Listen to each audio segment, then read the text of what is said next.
In this video we're going to show you how to remove the wing mirror from a Mini R50, R52 or R53. Tool you'll need for the job is a 5mm Allen key with a ratchet. There's three 5mm Allen key bolts holding the mirror to the door, and they're all accessible from the exterior of the vehicle. So first of all, slide the mirror forward and that'll expose one of the bolts there. So undo that and remove it.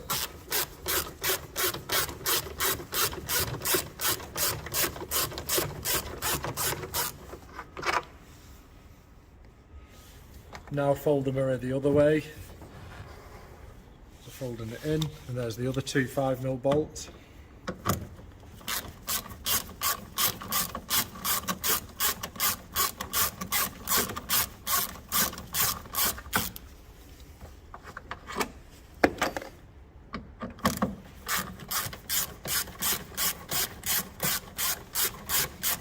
Now you'll notice as you're undoing this last bolt the mirror's coming loose, so just make sure it doesn't fall. Holding it in place with one hand, take out the last bolt, and as you pull that up off the door, the wiring's still attached, and on that plug there's a tab on each side. Just pinch those together, give it a wiggle, and that'll pull off, and that's the mirror removed.